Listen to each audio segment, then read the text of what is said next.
You are listening to Proof Text, a Glossa House podcast exploring Scripture and all things related to it. New episodes are released daily.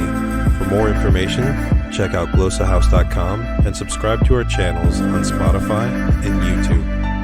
Welcome and enjoy. Are you ready? Well, let's get going. I'm Doug, and I want to encourage you in studying the biblical languages. So you're thinking about taking a journey in studying one or more of the biblical languages, Hebrew, Aramaic, or Greek. Maybe you're an absolute beginner and you're not sure where to start.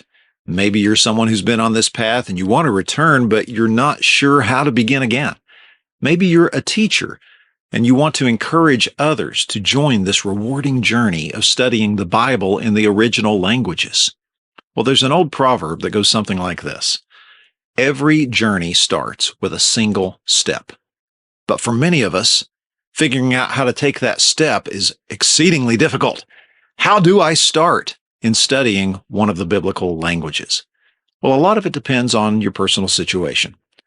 Where do you stand in regard to your time, the financial, family situation you have, the other commitments that you have in your life?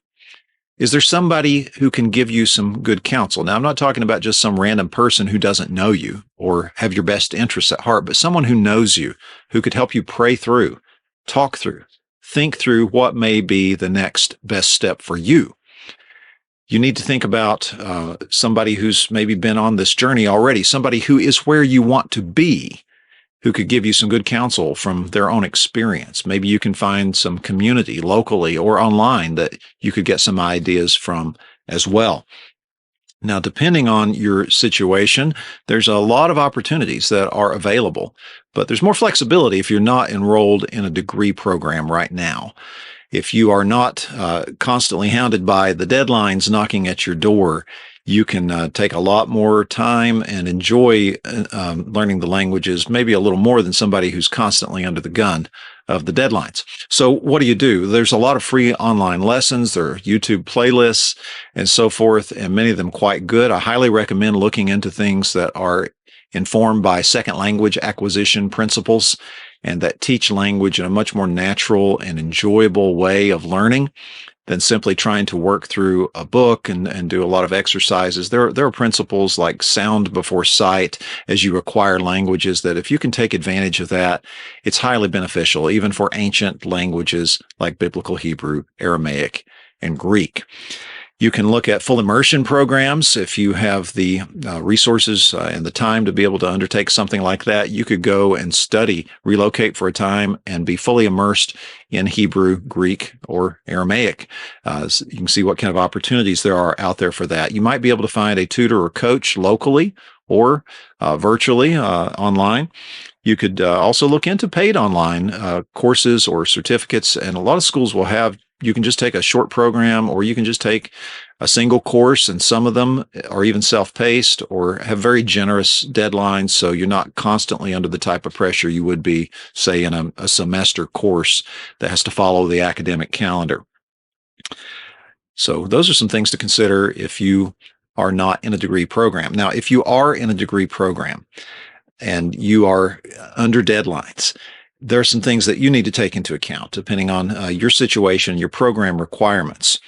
Now, if you are in a school that lets you kind of pick where you want to put your courses, and maybe you could put Hebrew and Greek for the very last things in your program. Well, some people do that, but some of us have found that wasn't such a good idea. Start early. If you can get your biblical languages going from the very beginning, you can benefit from that as you take further Bible classes, and hopefully you can add additional electives in biblical languages and maybe even go beyond program requirements, but it's hard to do that if you don't start early. And speaking of starting early, once you're in a class, once you're enrolled and you can go ahead and find out what the syllabus is, what the textbooks are, go ahead and get those things. You won't regret a moment of working ahead when class time comes and other people are wrestling and struggling just to master the alphabet, but you already know it very well, or maybe you've already got a lot of the vocabulary words under your belt. That's going to be a great thing, and it's only going to help you as you move forward in the class. I'd also recommend that you supplement. There may be some other online resources you need to take advantage of depending on the way your class is structured that can supplement and help you. Certainly, if you're in a program, as many traditional programs are, that does grammar translation method, I would recommend supplementing that with second language acquisition informed resources, because that's only going to help you acquire the language better and more quickly in certain ways, but it's also going to help the other things stick. If you're just trying to memorize paradigms and grammar rules, that's just very hard for many of us to try to internalize and keep. And the brute force will wear you down over time trying to learn that way. So if you can do some things that are a lot more natural and using communicative approaches, that's going to help you as you study the biblical languages. And you need to aim to keep using this. Don't see the biblical languages in a degree program as just some hoop to jump through. No, this is fundamental, foundational training. Like when you're learning a sport and you're mastering the basics of the sport, these things are in play at all times.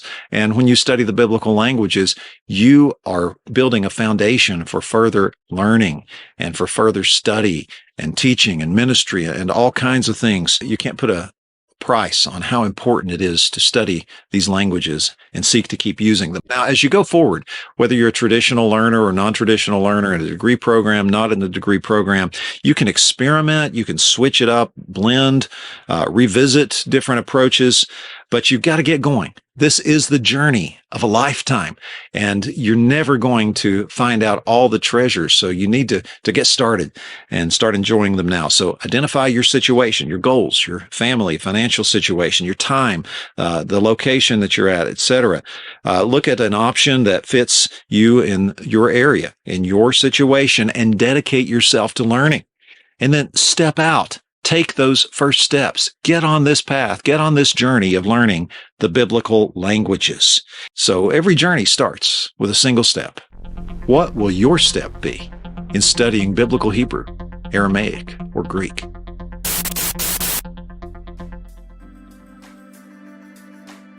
Interested in growing your ancient language skills but not sure where to start? Glossa House can help.